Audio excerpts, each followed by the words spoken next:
Hello friends, आप सभी का स्वागत है। आज हम इस वीडियो में आरसीएम जीएसटी का पेमेंट कैसे करते हैं, उसका एंट्री टैली प्राइम में कैसे करना है वो एक्सप्लेन करूंगा, और इलेक्ट्रॉनिक कैश लेजर का इफेक्ट कैसे लेना है वो इस वीडियो में हम समझेंगे। आज पिछली वीडियो में हमने टैली प्राइम में आरसीएम का एंट्री कैसे करते हैं, उसका सेटिंग्स कैसे करते हैं, उसको डिटेल में समझा था। अगर आपने वो वीडियो अभी तक नहीं देखा है तो उसका लिंक डिस्क्रिप्शन में मैं दे रहा हूं, तो आप वहां से पहले वो वीडियो देख सकते हैं। उसके बाद हमने जो भी सर्विसेज आरसीएम में कवर्ड है, जिन पे आरसीएम बेसिस पे जीएसटी पे करना होता है रिसिपिएंट को, उस पर हमने एक वीडियो बनाया था, तो आप वह वीडियो भी देख सकते हैं। उसका भी लिंक डिस्क्रिप्शन में मैं दे रहा हूं।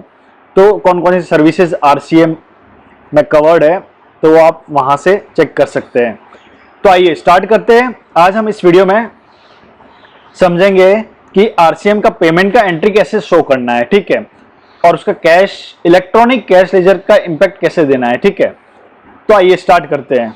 सबसे पहले आपको टैली प्राइम में आना है, उसके बाद करंट लायबिलिटीज में आएंगे, ड्यूटीज एंड टैक्सेस। तो हमने देखिए जो एंट्री पास किया था, जैसे कि लास्ट वीडियो में बताया था आपको, तो उसके बेसिस पे ये हमारी लायबिलिटी आ गई और ये हमारा आरसीएम जीएसटी का क्रेडिट आ गया। अभी देखिए, अगर आप electronic cash laser, electronic credit ledger, electronic liability register अब टैली में भी मेंटेन करना चाहते हैं तो उसके सेपरेट लेजर बना सकते हैं। जैसा कि मैंने एक वीडियो में डिटेल में एक्सप्लेन किया है कि ये लेजर्स कैसे मेंटेन करना है, तो आप वह वीडियो भी देख सकते हैं। उसका भी लिंक मैं डिस्क्रिप्शन में दे रहा हूं इस वीडियो के। तो अभी हम पहले क्या करेंगे, जीएसटी पेमेंट का एंट्री दिखाएंगे, ठीक है। तो ये हमारा जीएसटी पेमेंट है आरसीएम वाला, ठीक है।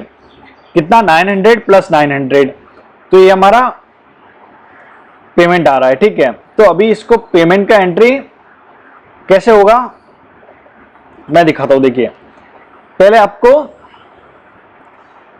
जो आप पेमेंट करेंगे, अभी देखिए पेमेंट कैसे हो सकता है।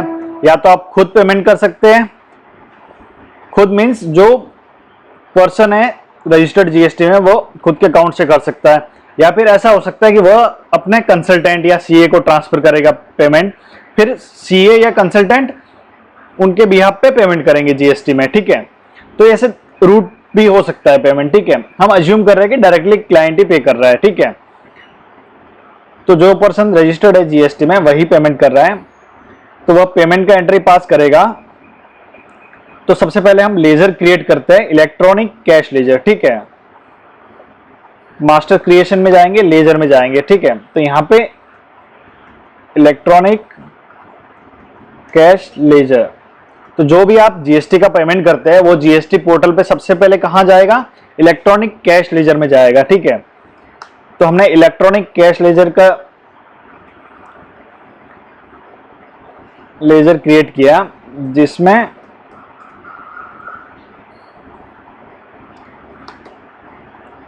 हम चाहे तो इसको अलग अलग बना सकते हैं, जैसे कि सीजीएसटी के लिए अलग, एसजीएसटी के लिए अलग, आईजीएसटी के लिए अलग, ठीक है। तो हम यहाँ पे इसको CGST, electronic cash laser CGST, ठीक है, इसको ग्रुपिंग करेंगे under duties and taxes, GST, फिर सेंट्रल टैक्स, ठीक है। फिर इसको सेव कर देंगे। उसी लाइन पे इलेक्ट्रॉनिक कैश लेजर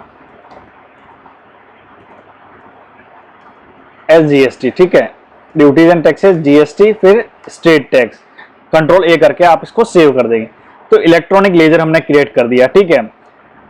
तो अभी देखिए, हमने जो लायबिलिटी क्रिएट की थी आरसीएम की, वो हमारा है कौन से पीरियड का है, मई मंथ का है, ठीक है। मई मंथ का आरसीएम का सीजीएसटी पेबल आ रहा है 900 और आरसीएम एसजीएसटी पेबल आ रहा है मई मंथ का 900, ठीक है।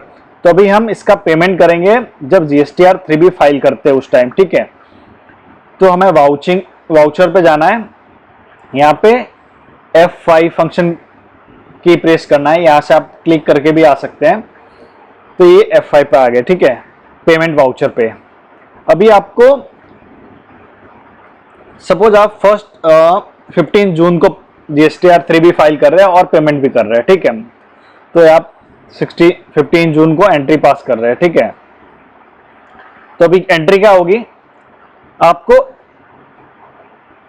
जो पेमेंट करेंगे, तो जो चालान क्रिएट करेंगे उसमें क्या लेंगे आप, CGST जो आप पेमेंट करेंगे वह जाएगा इलेक्ट्रॉनिक कैश लेजर में, ठीक है, 900। फिर SGST 900। तो जो आप पेमेंट करेंगे आपके बैंक से वह जाएगा इलेक्ट्रॉनिक कैश लेजर में, ठीक है, CGST SGST रेस्पेक्टिव हेड्स में, ठीक है। फिर आपका जो भी बैंक रहेगा आप उस बैंक से पेमेंट कर लेंगे, या फिर अगर आपका CA पेमेंट कर रहा है या कंसल्टेंट पेमेंट कर रहा है तो आप 2 पे यहाँ पे कंसल्टेंट या CA को क्रेडिट कर देंगे, ठीक है। तो हम यहाँ बैंक से कर रहे हैं तो बिंग GST पेड, ठीक है, नरेशन लिख देंगे डिटेल में, ठीक है। ये पेमेंट की एंट्री आपको ऐसे कंप्लीट कर देना है। तो ये हमने बैंक से पेमेंट कर दिया, ठीक है। अभी एक JV पास करनी होगी, आपको F7 पे आना होगा, ठीक है, जिस दिन आप GSTR 3B फाइल कर रहे हैं, ठीक है, क्योंकि उस दिन ही आपका इलेक्ट्रॉनिक कैश लेजर से एंट्री होगा, ठीक है। तो अभी देखिए हमारा GST पेबल आ रहा है, ठीक है, तो RCM CGST पेबल कितना आ रहा है, 900। फिर RCM SGST पेबल आ रहा है 900। तो ये हमारा लायबिलिटी को हमने डेबिट कर लिया। फिर 2 हो जाएगा electronic cash laser CGST 900, electronic cash laser SGST 900।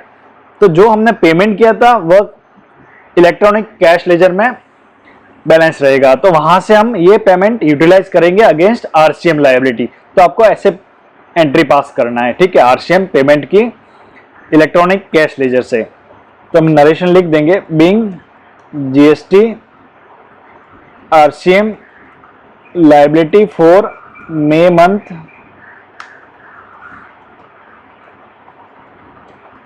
Paid from electronic cash ledger. तो आप कैश लेजर से आपका इंपैक्ट आ जाएगा, तो आपका ये पोर्टल से भी मैच हो जाएगा, ठीक है। तो ऐसे आप पेमेंट की एंट्री पास कर सकते हैं।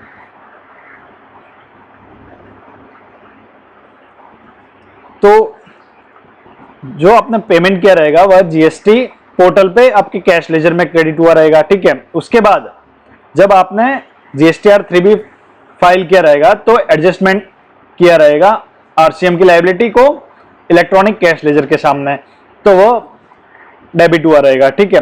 तो आपका कैश लेजर जो पेमेंट किया उससे बढ़ जाएगा, और जो आपने पेमेंट किया RCM लायबिलिटी का तो आपका इलेक्ट्रॉनिक कैश लेजर का बैलेंस उतना कम हो जाएगा, ठीक है।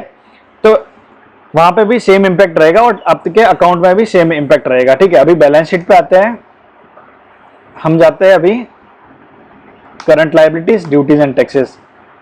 अभी देखिए ये क्रेडिट दिख रहा है, तो आप इस क्रेडिट को सेम मंथ में क्लेम भी कर सकते हैं, लेकिन वो अमाउंट पर्टिकुलर 900 वो RCM की लायबिलिटी आपको कैश लेजर से एडजस्ट करनी होगी। अगर ये कोई अदर लायबिलिटी है आपकी GST की, उसके सामने एडजस्ट हो जाएगा, अगर नहीं है तो ये क्रेडिट आपके नेक्स्ट पीरियड में कैरी फॉरवर्ड हो जाएगा, ठीक है।